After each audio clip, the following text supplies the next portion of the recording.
আরণ্যক বিভূতিভূষণ বন্দ্যোপাধ্যায়। এবার আমার একটা বিচিত্র অভিজ্ঞতা হইল। মোহনপুরা রিজার্ভ ফরেস্টের দক্ষিণে মাইল 15-20 দূরে একটা বিস্তৃত শাল ও বিড়ির পাতার জঙ্গল সেবার কালেক্টরি নিলামে ডাক হইবে খবর পাওয়া গেল। আমাদের হেড অফিসে তাড়াতাড়ি একটা খবর দিতে তার যোগে আদেশ পাইলাম, বিড়ির পাতার জঙ্গল যেন আমি ডাকিয়া লই। কিন্তু তাহার পূর্বে জঙ্গলটা একবার আমার নিজ চোখে দেখা আবশ্যক। কি আছে না আছে না জানিয়া নিলামে ডাকিতে আমি প্রস্তুত নই। এদিকে নিলামের দিনও নিকটবর্তী। তার পাওয়ার পরদিনই সকালে রওনা হইলাম। আমার সঙ্গের লোকজন খুব ভোরে বাক্স বিছানা ও জিনিসপত্র মাথায় রওনা হইয়াছিল।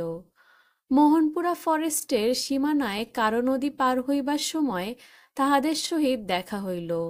সঙ্গে ছিল আমাদের পাটোয়ারি বানোয়ারিলাল।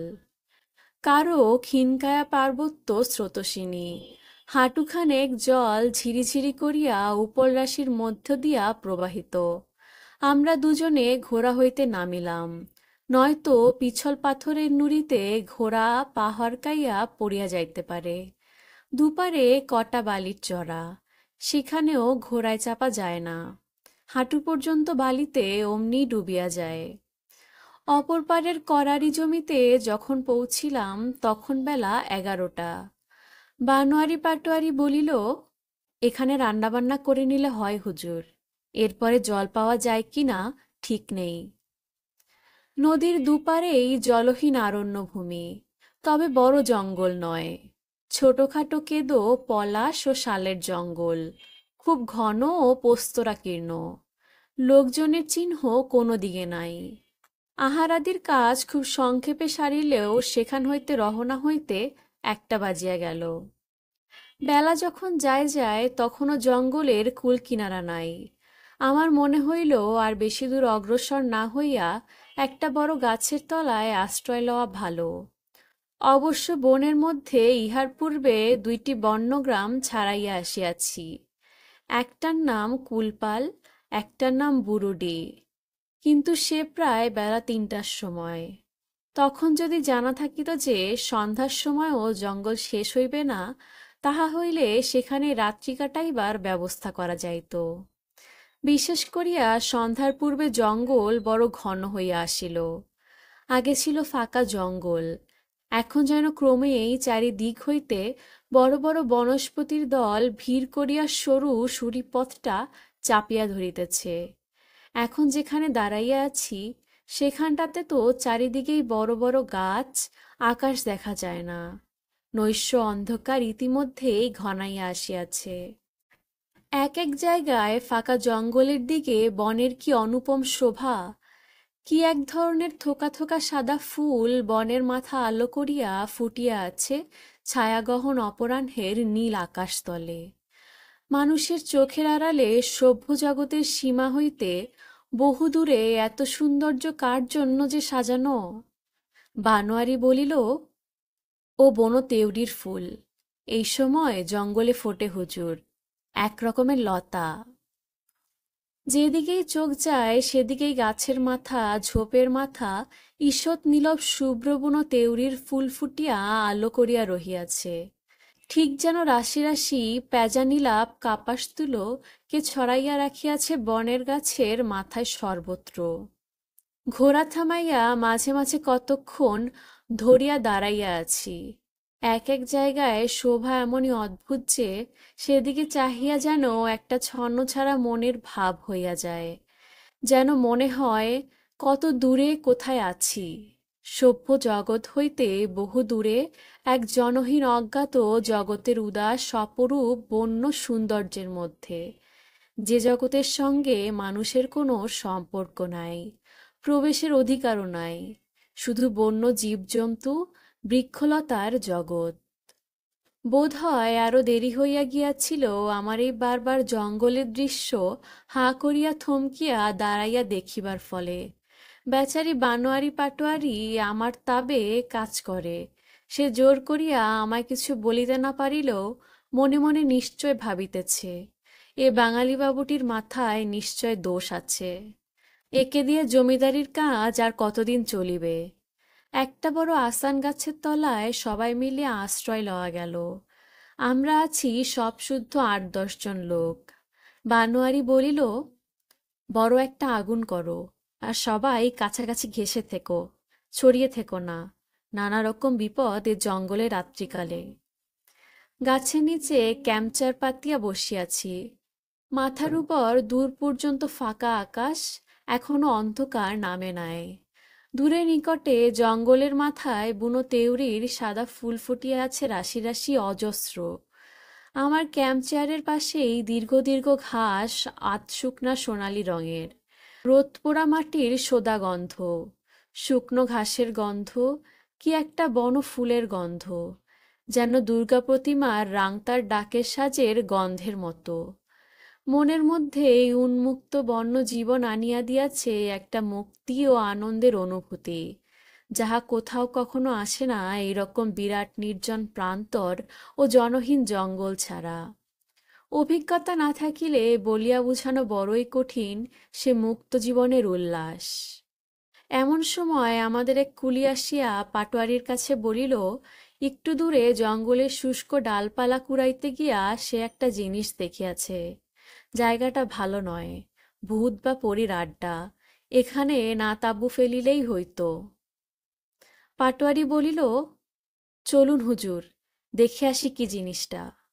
কিছু দূরে জঙ্গলের মধ্যে একটা জায়গা দেখাইয়া কুলিটা বলিল, ওইখানে নিকটে গিয়ে দেখুন হুজুর, আর কাছে যাব না।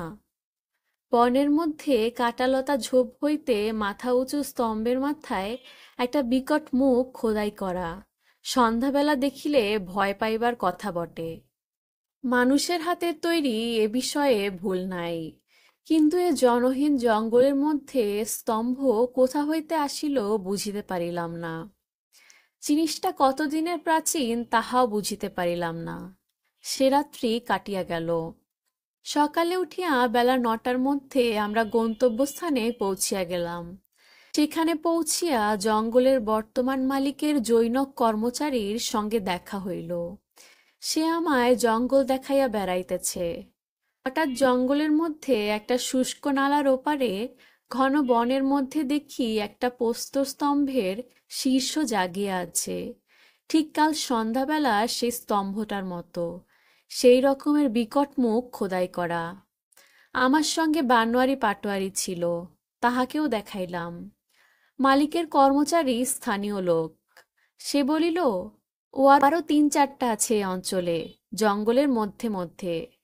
এদেশে আগে অসভ্য বুনো জাতির রাজ্য ছিল, ও তাদেরই হাতে তৈরি। ওগুলো সীমানার নিশানদিহি খাম্বা। বলিলাম, খাম্বা কি করে জানলে? সে বলিল, চিরকাল শুনে আসছি বাবুজি, তাছাড়া সেই রাজার বংশধর এখনো বর্তমান। বড় কৌতূহল হইল। কোথায়? লোকটা আঙ্গুল দিয়া দেখাইয়া বলিল, ওই জঙ্গলের উত্তর সীমানায় একটা ছোট বস্তি আছে, সেখানে থাকেন। এ অঞ্চলে তার বড় খাতির। আমরা শুনেছি উত্তরে হিমালয় পাহাড় আর দক্ষিণে ছোটনাগপুরের সীমানা, পূর্বে কুশি নদী, পশ্চিমে মুঙ্গের। এই সীমানার মধ্যে সমস্ত পাহাড় জঙ্গলের রাজা ছিল ওর পূর্বপুরুষ। মনে পড়িল, পূর্বেও আমার কাচারিতে একবার গণরিতেওয়ারি স্কুলমাস্টার গল্প করিয়াছিল বটে যে এ অঞ্চলের আদিম জাতীয় রাজার বংশধর এখনো আছে। এদিকে যত পাহাড়ি জাতি তাহাকে এখনো রাজা বলিয়া মানে। এখন সে কথা মনে পড়িল।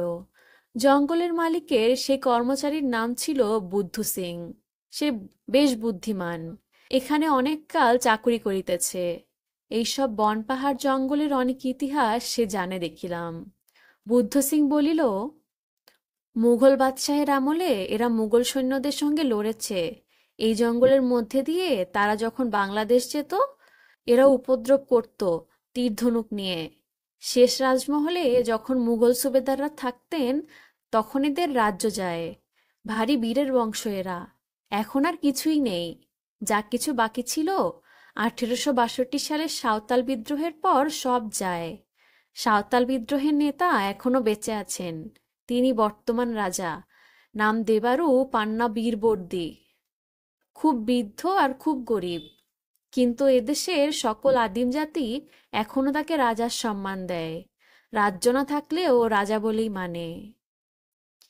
রাজার সঙ্গে দেখা করিবার বড়ই ইচ্ছা হইল। রাজ সন্দর্শনে যাইতে হইলে কিছু নজর লইয়া যাওয়া উচিত। যার যা প্রাপ্য সম্মান তাকে তা না দিলে কর্তব্যের হানি ঘটে। কিছু ফলমূল, গোটা 2 বড় মুরগি বেলা 1টার মধ্যেই নিকটবর্তী বস্তি হইতে কিনিয়া আনিলাম। এদিকের কাজ শেষ করিয়া 2টার পরে বুদ্ধু সিংকে বলিলাম, চলো রাজার সঙ্গে দেখা করে আসি। বুদ্ধু সিং তেমন উৎসাহ দেখাইল না, বলিল, আপনি সেখানে কি যাবেন? আপনাদের সঙ্গে দেখা করবার উপযুক্ত নয়। পাহাড়ি অসভ্য জাতের রাজা, তাই বলে কি আর আপনাদের সমান সমান কথা বলবার যোগ্য বাবুজি? সে তেমন কিছু নয়। তাহার কথা না শুনিয়াই আমি আর বানোয়ারিলাল রাজধানীর দিকে গেলাম। তাহাকেও সঙ্গে লইলাম। রাজধানীটা খুব ছোট, 20-25 ঘর লোকের বাস। ছোট ছোট মাটির ঘর, খাপড়ার চাল, পরিষ্কার করিয়া ল্যাপা পৌঁছা। দেওয়ালের গায়ে মাটির ছাপ, পদ্ম লতা প্রভৃতি করা। ছোট ছোট ছেলেরা খেলা করিয়া বেড়াইতেছে, স্ত্রীলোকেরা গৃহকর্ম করিতেছে। কিশোরী ও যুবতী মেয়েদের সুঠাম গড়ন ও নিটল স্বাস্থ্য, মুখে কেমন সুন্দর একটা লাবণ্য প্রত্যেকেরই। সকলেই আমাদের দিকে অবাক হইয়া চাহিয়া রইল। বৌদ্ধ সিং একজন স্ত্রীলোককে বলিল, রাজা ছেড়ে। স্ত্রীলোকটি বলিল, সে দেখে নাই, তবে কোথায় আর যাইবে, বাড়িতেই আছে। আমরা গ্রামে যেখানে আসিয়া দাঁড়াইলাম, বুদ্ধ সিংয়ের ভাবে মনে হইল এইবার রাজপ্রাসাদের সম্মুখে নীত হইয়াছি। অন্য ঘরগুলির সঙ্গে রাজপ্রাসাদের পার্থক্য এইমাত্র লক্ষ্য করিলাম যে ইহার চারপাশ পাথরের প্রাচীলে ঘেরা। বস্তির পিছনেই অনুচ্চ পাহাড়, সেখান হইতেই পাথর আনা হইয়াছে। রাজবাড়িতে ছেলেমেয়ে অনেকগুলি, কতেকগুলি খুব ছোট। তাদের গলায় পুঁতির মালা ও নীলফলের বীজের মালা। 2-1টি ছেলেমেয়ে দেখিতে বেশ সুশ্রী। 16-17 বছরের একটি মেয়ে বুদ্ধ সিংয়ের ডাকে ছুটিয়া বাহিরে আসিয়াই আমাদের দেখিয়া অবাক হইয়া গেল। তাহার চোখের চাহনি দেখিয়া মনে হইল কিছু ভয়ও পাইয়াছে। বুদ্ধ সিং বলিল, রাজা কোথায়? মেয়েটিকে বুদ্ধ সিংকে জিজ্ঞাসা করিলাম। বুদ্ধ সিং বলিল, রাজার নাতির মেয়ে। রাজা বহুদিন জীবিত থাকিয়া নিশ্চয়ই বহু যুবক ও পৌরকে রাজসিংহাসনে বসিবার সৌভাগ্য হইতে বঞ্চিত করিয়া রাখিয়াছেন। মেয়েটি বলিল, আমার সঙ্গে এসো। জ্যাঠামশাই পাহাড়ের উপরের নিচে পাথরে বসে আছেন। মানি বা নাই মানি, মনে মনে ভাবিলাম যে মেয়েটি আমাদের পথ দেখাইয়া লইয়া চলিয়াছে সে সত্যিই রাজকন্যা। তাহার পূর্বপুরুষেরা এই আরণ্য ভূভাগ বহুদিন ধরিয়া শাসন করিয়াছিল, সেই বংশের সে মেয়ে। বলিলাম, মেয়েটির নাম জিজ্ঞেস করো। বুদ্ধ সিং বলিল, ওর নাম ভানুমতি। বাহ, বেশ সুন্দর, ভানুমতি, রাজকন্যা ভানুমতি। ভানুমতি নিটল স্বাস্থ্যবতী, সুঠাম মেয়ে, লাবণ্যমাখা মুখশ্রী। তবে পরনের কাপড় সভ্য সমাজের শোভনতা রক্ষা করিবার উপযুক্ত প্রমাণ মাপের নয়। মাথার চুল রুক্ষ, গলায় কড়ি ও পুঁতির দানা। দূর হইতে একটা বড় বকাইন গাছ দেখাইয়া দিয়া ভানুমতি বলিল, তোমরা যাও, জ্যাঠামশায় ওই গাছতলায় বসে গরু চড়াচ্ছেন। গরু চড়াইতেছেন? গরু চড়াইতেছেন কিরকম? প্রায় চমকিয়া উঠিয়াছিলাম বোধ হয়। এই সমগ্র অঞ্চলের রাজা সাঁওতাল বিদ্রোহের নেতা দেবারূপান্না বীরবর্দী গরু চড়াইতেছেন? কিছু জিজ্ঞাসা করিবার পূর্বে মেয়েটি চলিয়া গেল এবং আমরা আর কিছু অগ্রসর হইয়া বকাইন গাছের তলায় এক বৃদ্ধকে কাঁচা শাল পাতায় তামাক জড়াইয়া ধূমপানরত দেখিলাম। বুদ্ধ সিং বলিল, সেলাম রাজা সাহেব। রাজা দবরূপান্ন কানে শুনিতে পাইলেও চোখে খুব ভালো দেখিতে পান বলিয়া মনে হইল না। বলিল, কে? বুদ্ধ সিং? সঙ্গে কে? বুদ্ধ বলিল, একজন বাঙালি বাবু আপনার সঙ্গে দেখা করতে এসেছেন। উনি কিছু নজর এনেছেন, আপনাকে নিতে হবে। আমি নিজে গিয়া বৃদ্ধের সামনে মুরগি ও জিনিস কয়টি নামাইয়া রাখিলাম। বলিলাম, আপনি দেশের রাজা, আপনার সঙ্গে দেখা করবার জন্য বহুত দূর হতে এসেছি। বৃদ্ধের দীর্ঘায়ত চেহারার দিকে চাহিয়া আমার মনে হইল, যৌবনে রাজা দবরূপান্না খুব সুপুরুষ ছিলেন সন্দেহ নাই। মুখশ্রীতে বুদ্ধির ছাপ সুস্পষ্ট। বৃদ্ধ খুব খুশি হইলেন। আমার দিকে ভালো করিয়া চাহিয়া দেখিয়া বলিলেন, কোথায় ঘর? বলিলাম, কলকাতা। ও, অনেক দূর। বড় ভারী জায়গা শুনেছি কলকাতা। আপনি কখনো যাননি? না। আমরা কি শহরে যেতে পারি? এই জঙ্গলেই আমরা থাকি ভালো। বসো। ভানমতী কোথায় গেল? ও ভানমতী! মেয়েটি ছুটিতে ছুটিতে আসিয়া বলিল, কি জ্যাঠামশাই, এই বাঙালি বাবু ও তার সঙ্গের লোকজন আজ আমার এখানে থাকবেন ও খাওয়া দাওয়া করবেন। আমি প্রতিবাদ করিয়া বলিলাম, না না, সে কি, আমরা এখনই চলে যাব, আপনার সঙ্গে দেখা করেই, আমাদের থাকার বিষয়ে। কিন্তু দবরূপান্য বলিলেন, না, তা হতে পারে না। ভানুমতি, এই জিনিসগুলো নিয়ে যায় এখান থেকে। আমার ইঙ্গিতে বানোয়ারিলাল পাটোয়ারি নিজে জিনিসগুলি বহিয়া অদূরবর্তী রাজার বাড়িতে লইয়া গেল ভানুমতির পিছু পিছু। বৃদ্ধের কথা অমান্য করিতে পারিলাম না। বৃদ্ধের দিকে চাহিয়াই আমার সম্ভ্রমে মন পূর্ণ হইয়া গিয়াছিল। সাঁওতাল বিদ্রোহের নেতা প্রাচীন অভিজাত বংশীয় বীর দবরূপান্না হইলই বা আদিম জাতি আমাকে থাকিতে অনুরোধ করিতেছেন। এ অনুরোধ আদেশেরই সামিল। রাজা দবরূপান্না অত্যন্ত দরিদ্র দেখিয়াই বুঝিয়াছিলাম। তাহাকে গরু চড়াইতে দেখিয়া প্রথমটা আশ্চর্য হইয়াছিলাম বটে, কিন্তু পরে মনে ভাবিয়া দেখিলাম, ভারতবর্ষের ইতিহাসে রাজা দবরূপান্না অপেক্ষা অনেক বড় রাজা অবস্থা বৈগুণ্যে গরুচরণ অপেক্ষাও হীনতর বৃত্তি অবলম্বন করিয়াছিলেন। রাজা নিজের হাতে শালপাতার একটা চুরুট গড়িয়া আমার হাতে দিলেন। দেশলাই নাই, গাছের তলায় আগুন করাই আছে, তাহা হইতে একটা পাতা জ্বালাইয়া সম্মুখে ধরিলেন। বলিলাম, আপনারা এদেশের প্রাচীন রাজবংশ, আপনাদের দর্শনে পুণ্য আছে। দবরূপান্না বলিলেন, এখন আর কি আছে, আমাদের বংশ সূর্য বংশ। এই পাহাড় জঙ্গল সারা পৃথিবী আমাদের রাজ্য ছিল। আমার যৌবন বয়সে কোম্পানির সঙ্গে লড়েছি। এখন আমার বয়স অনেক, যুদ্ধে হেরে গেলাম, তারপর আর কিছু নেই। এই আরণ্য ভূভাগের বহিস্থিত অন্য কোনো পৃথিবীর খবর দবরূপান্না রাখেন বলিয়া মনে হইল না। তাহার কথার উত্তরে কি একটা বলিতে যাইতেছি, এমন সময় একজন যুবক আসিয়া সেখানে দাঁড়াইল। রাজা দবরু বলিলেন, আমার ছোট নাতি যোগরূপান্না, ওর বাবা এখানে নেই, লক্ষ্মীপুরে রানী সাহেবের সঙ্গে দেখা করিতে গিয়েছে। ওরে যোগরু, বাবুদের জন্য খাওয়ার জোগাড় কর। যুবক যেন নবীন শালতরু, পেশিবহুল সবল নদর দেহ। সে বলিল, বাবুজি, সজরুর মাংস খান? পরে তাহার পিতামহের দিকে চাহিয়া বলিল, পাহাড়ের ওপারের বনে ফাঁদ পেতে রেখেছিলাম, কাল রাতে দুটো সজারু পড়েছে। শুনিলাম রাজার 3টি ছেলে, তাহাদের 8-10টি ছেলে মেয়ে। এই বৃহৎ রাজপরিবারের সকলেই এই গ্রামে একত্রে থাকে। শিকার ও গোচারণ তাদের উপজীবিকা। এবাদে বনের পাহাড়ি জাতিদের বিবাদ বিসংবাদে রাজার কাছে বিচারপ্রার্থী হইয়া আসিলে কিছু কিছু ভেট ও নজরানা দিতে হয়, দুধ, মুরগি, ছাগল, পাখির মাংস বা ফলমূল। বলিলাম, আপনার চাষবাস আছে?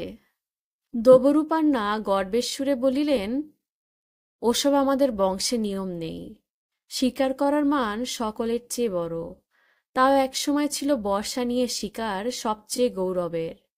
তীর ধনুকের শিকার দেবতাদের কাজে লাগে না, ও বীরের কাজ নয়। তবে এখন সবই চলে। আমার বড় ছেলে মঙ্গুর থেকে একটা বন্দুক কিনে এনেছে, আমি কখনো ছুঁইনি। বর্ষা ধরে শিকার আসল শিকার।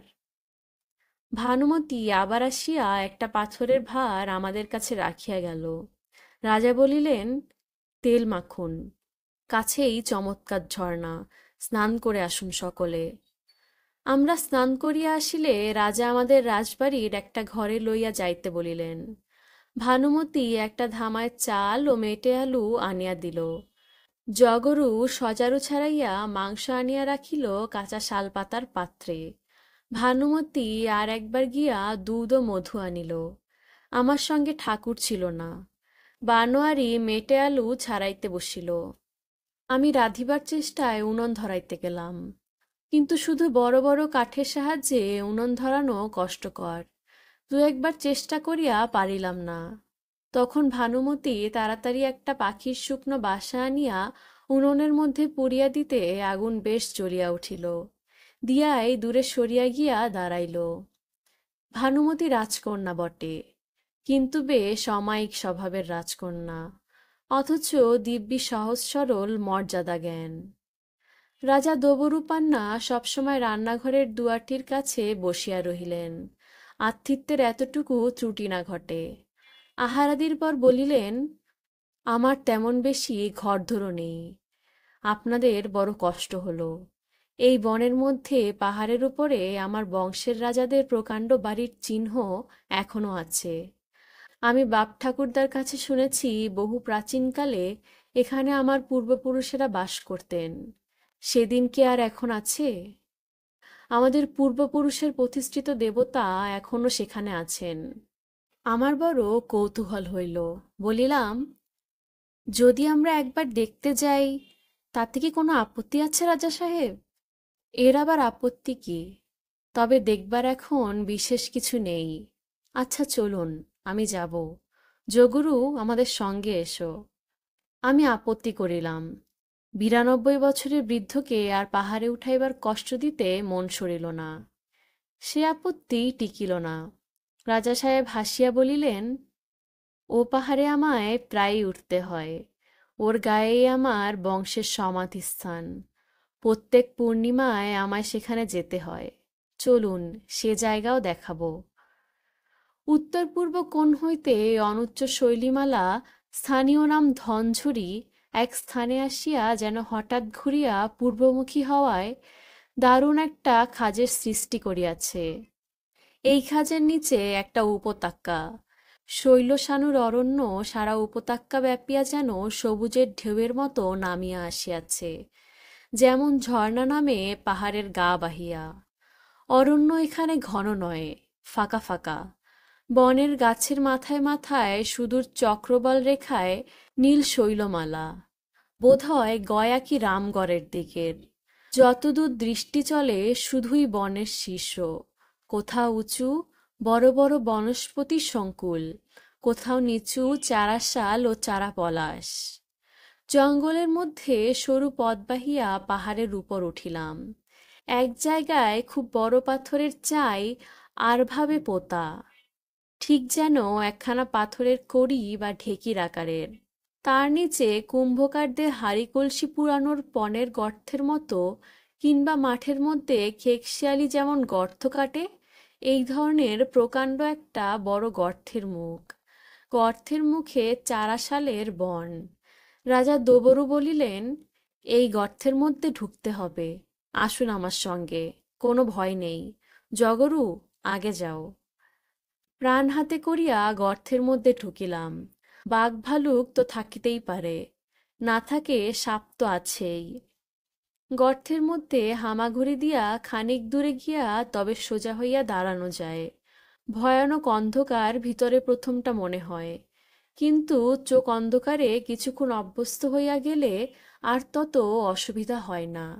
জায়গাটা প্রকাণ্ড একটা গুহা, ২০ বাই ৭ লম্বা, হাত ১৫ চওড়া। উত্তর দিকের দেওয়ালের গায়ে আবার একটা খেকশিয়ালের মতো গর্ত দিয়া খানিক দূরে গেলে দেয়ালের ওপারে ঠিক এই রকম নাকি আরো একটা গুহা আছে, কিন্তু সেটাতে আমরা ঢুকিবার আগ্রহ দেখাইলাম না। গুহার ছাদ বেশি উঁচু নয়। একটা মানুষ সোজা হইয়া দাঁড়াইয়া হাত উঁচু করিলে ছাদ ছুঁইতে পারে। চামসে ধরনের গন্ধ গুহার মধ্যে। বাদুড়ের আড্ডা, এছাড়া ভাম, শৃগাল, বনবিড়াল প্রভৃতি থাকে শোনা গেল। বনোয়ারি পাটোয়ারি চুপি চুপি বলিল, হুজুর, চলুন বাইরে, এখানে আর বেশি দেরি করবেন না। ইহাই নাকি দবরূপান্নার পূর্বপুরুষদের দুর্গপ্রাসাদ। আসলে ইহা একটা বড় প্রাকৃতিক গুহা। প্রাচীনকালে পাহাড়ের উপর দিকের মুকলা এ গুহায় আশ্রয় লইলে শত্রুর আক্রমণ হইতে সহজে আত্মরক্ষা করা যাইত। রাজা বলিলেন, এর আর একটা গুপ্ত মুখ আছে, সে কাউকে বলা নিয়ম নয়। সে কেবল আমার বংশের লোক ছাড়া কেউ জানে না। যদিও এখন এখানে কেউ বাস করে না, তবু এই নিয়ম চলে আসছে বংশে। গুহাটা হইতে বাহির হইয়া ধরে প্রাণ আসিল। তারপর আরো খানিকটা উঠিয়া এক জায়গায় প্রায় 1 বিঘা জমি জুড়িয়া বড় বড় সরু মোটা ঝুড়ি নামাইয়া পাহাড়ের মাথার অনেকখানি ব্যাপিয়া এক বিশাল বটগাছ। রাজা দবরূপান্না বলিলেন, জুতো খুলে চলুন মেহেরবানি করে। বটগাছতলায় যেন চারিধারে বড় বড় বাটনা বাটা শিলের আকারের পাথর ছড়ানো। রাজা বলিলেন, ইহাই তাহার বংশের সমাধিস্থান। এক একখানা পাথরের তলায় এক একটা রাজবংশীয় লোকের সমাধি। বিশাল বটগাছটার সমস্ত স্থান জুড়িয়া সেই রকম বড় বড় শিলাখণ্ড ছড়ানো। কোনো কোনো সমাধি খুবই প্রাচীন। দুদিক হইতে ঝুড়ি নামিয়া যেন সেগুলিকে সাঁড়াশির মতো আটকাইয়া ধরিয়াছে। সেসব ঝুড়ি আবার গাছের গুড়ির মতো মোটা হইয়া গিয়াছে। কোনো কোনো শিলাখণ্ড ঝুড়ির তলায় একেবারে অদৃশ্য হইয়া গিয়াছে। ইহা হইতে সেইগুলির প্রাচীনত্ব অনুমান করা যায়। রাজা দবরু বলিলেন, এই বটগাছ আগে এখানে ছিল না। অন্য অন্য গাছের বন ছিল। একটি ছোট বটচারা ক্রমে বেড়ে অন্য অন্য গাছ মেরে ফেলে দিয়েছে। এই বটগাছটা এত প্রাচীন যে এর আসল গুড়ি নেই।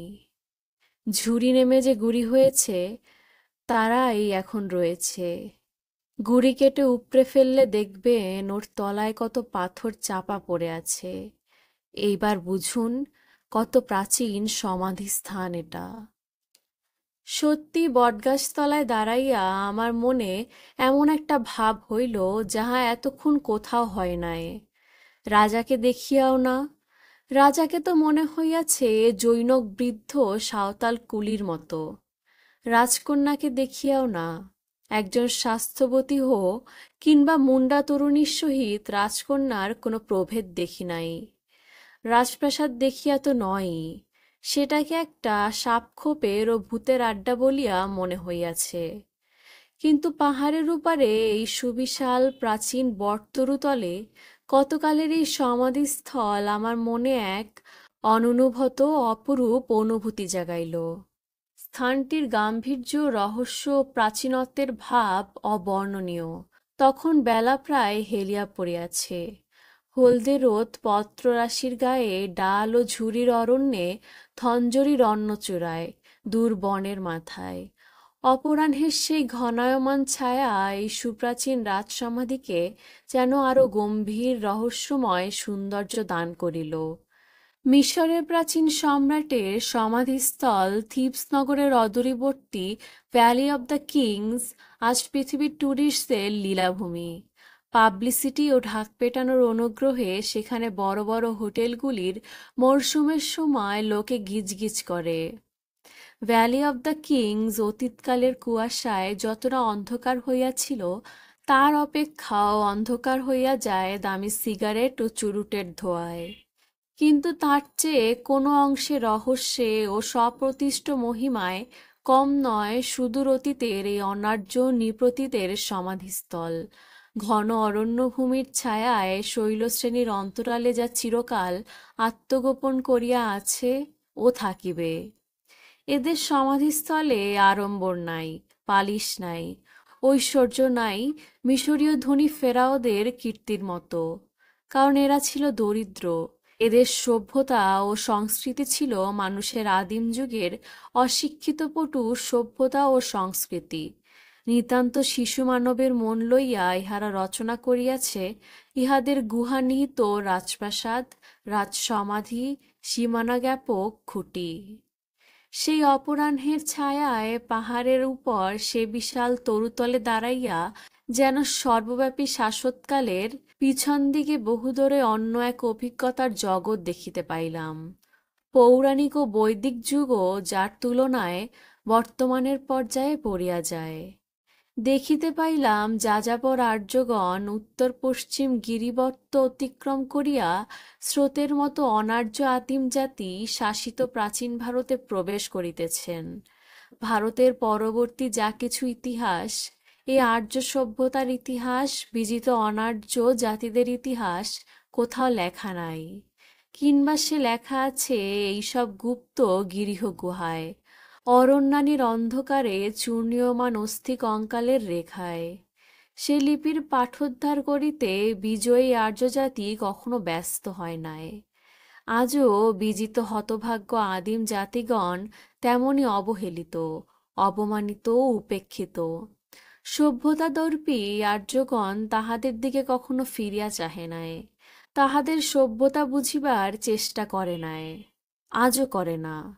আমি বানোয়ারি সেই বিজয়ী জাতির প্রতিনিধি।